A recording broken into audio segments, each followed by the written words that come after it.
اللهم صل وسلم وبارك على سيدنا محمد. عسلامة، مرحبا بكم. اليوم الفيديو متاعي سبيسيال شوي وفرحانة به برشا برشا. أول مرة نبيع ونوصل كوماند لمدينة مدنين من الجمهورية التونسية. متابعة تبعتني في الفيديو عصبين وقالت لي سليمة راني نحب ياسر الفاح النابلي، ندلل عليك كمل ابعث لي الفحات هذوما، واللي تعملت لها الريس العربي وان شاء الله تعجبكم. عسلامة، مرحبا بكم من جديد في القناة. اليوم باش نوريكم طريقة تاع الهريس العربي النبلية والفحم تاعنا الساهل ما فيه حتى شيء. فيديو قصير خفيف ظريف ان شاء الله يعجبكم. ما تنسونيش باللايك، واللي مازال ما اشتركش في القناة يشترك، وما تنسوش باش تفعلوا زر الاشعار باش ديما يوصلكم كل جديد. أنا راني الفلفل راني نظفته وفرغته من الزريعة، غسلته بالكدا فرغته من الزريعة. بالطبيعة نغسلوه من الغبرة من حشرات من كل شيء، ونحيبو الزريعة متاعو. وراني كنت حاطته في الشمس خليه يشيح. هذه الوسخ متاعنا هنا، قلت نوريكم فرد المرة كيفاش فلفل شايح نحيلو الزرشاو الكمية كل متاع الزريعة. هذه هنا عندي الثوم، ثوم راني مازلت مقشر. فرصة قلت انا راني ما قلتش نصور، ما قلت خليني نصور.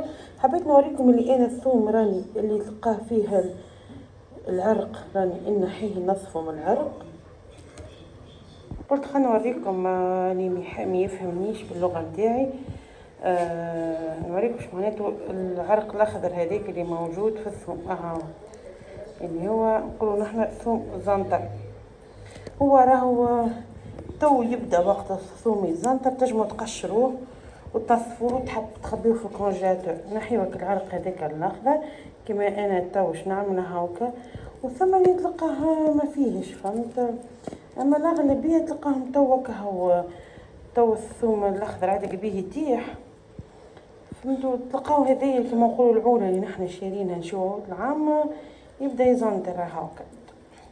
بحكم انا شاده التليفون ونصور بايد خلينا نوريكم دوك كيفاش هذاك. هي كيما تراو فرحه راني نرحي الثوم والفلفل نرحيهم مع بعضهم، نديرو نخدموا الماكينه نتاعنا.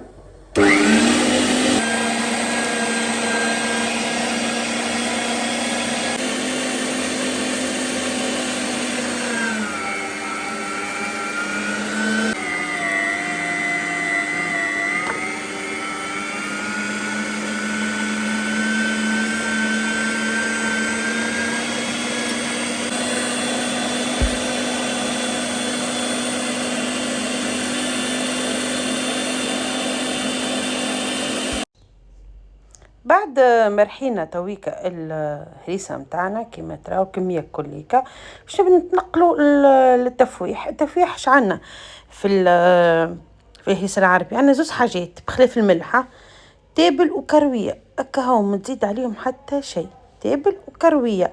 القاعده شو تقولك على كميه التابل اشترها كرويه. يعني اذا كان باش نحطوا 200 غرام تابل باش نحطوا 100 غرام كرويه. انا هذا اللي تعلمته من امي وهذا اللي نعرفه عنه هنا في نابل. ديما حتى الهريسه المفوره ولا المصموطه نفس الحكايه، التابل اشترها كرويه.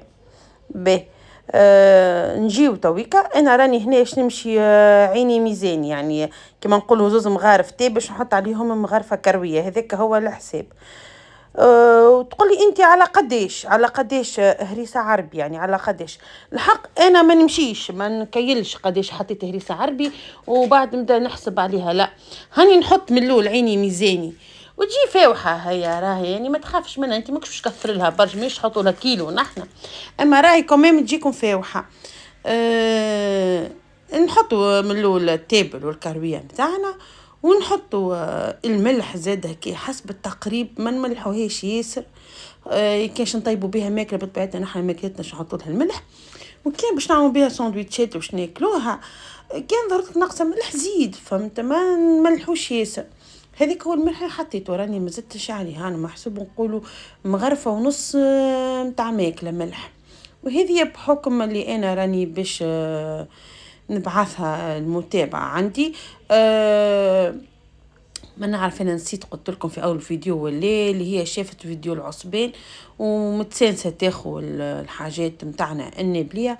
قالت لي اما نحب على الهريسه العربي. قلت لها باهي تو نخدم لك هريسه عربي، انا راني ما نخدمهاش وما نبيعهاش، اما على خاطرك تو نخدم لك هريسه عربي. وليت حسيلو خدمت لها الهريسه العربي وبعثت لها العجة مي وبعثت لها الفاحل البقري والعصباني اللي هو ديجا هو اللولاني يعني شافته، وبعثتهم لك كل باركولي في البوسطة. وصلوا لها جوهم أحلى جو، فرحانة بيهم على الآخر.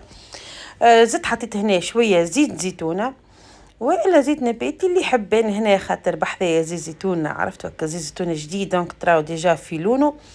ونحاول نعجنوها بالكدا، الماعون صغير شوية نبدلو في ماعون ما أكبر. دي مسخين بالهريسة، ما حبيتش نحل البلاكار وكلها، هي لقيت هذه ما زدت كي غسلتها جبتها البيريكس هذه. وشوفوا راني زدت شوية تابل هنا، زدت شوية تابل جي فاوحة الهريسة العربي النابلية بالتابل. كما تعرفوا الثوم والكروية وشوية ملح وتغلثوها بشوية زيت زيتون، فيها ريحة وبنة. نحكي لكم مش تعملوا بها عجة، تعملوا بها هريسة عربي، يا ربي تعملوا بها سندويتشات، تعملوا بها فريكاسي، تعملوا بها فلفل بالبصل برغل، عجة متاع مرقاز، بنينة بنينة على الاخر. حتى مثلا عجة في خوي دماغ تنجم تحطوا منها، تبنن هريسة العربي بصراحة تبنن. تعملوا منها ثم تو نحنا ما نحطوش حق في نابل هريسة عربي في الملوخية، اما برشا ريت برشا فيديوهات يحطوا الهريسة عربي حتى الطماطم يحطوها. نحنا هذوما زوز ما نحطوهمش، نحطوا قرون فلفل شايحين ونفوحوا ونحطوا الثوم وكل شيء، اما هريسة عربي الحق ما نحطوش. وزاد خاطر فيها الكروية اللي باش يحط هريسة عربي نتصور انا في الملوخية يعملها بالتابل برك، الكروية ما نفوحوش بها الملوخية. عملت لكم رشة أخرى صغيرة هنا زيت زيتونة وحسيت هذه هو فيديونا. هذه هي الهريسة العربي متاعنا. كان عجبتكم ما تنساوش باش ترجعوا لي بالجمال والتعاليق، واللي مازال ما اشتركش في القناة ما ينساش باش يشترك فيها ويفعل ويزعل ما تزعلونيش، ويفعل زر الإشعار باش ديما يوصلك كل جديد من فيديوهاتي. خلينا نوريكم حسيلو العولة اللي بعثتها لها. وهذه هي الكوموند متاعنا اللي باش تمشي في الكل حتى المدنين وتوصل مولاتها وصلها ان شاء الله بالصحة وبالشفاء. خلينا نعطيكم اللمحة. هذه العجة المايو، عجة المايو متاعنا النابلية. هذا العصفين كيف النابلي، هذاك الفح البقري، هذوما الزوز راهم ماهمش من عندي هنا. وهذه الهريسة العربي كل رطل حطيته لها في ساشي وان شاء الله يوصل لها.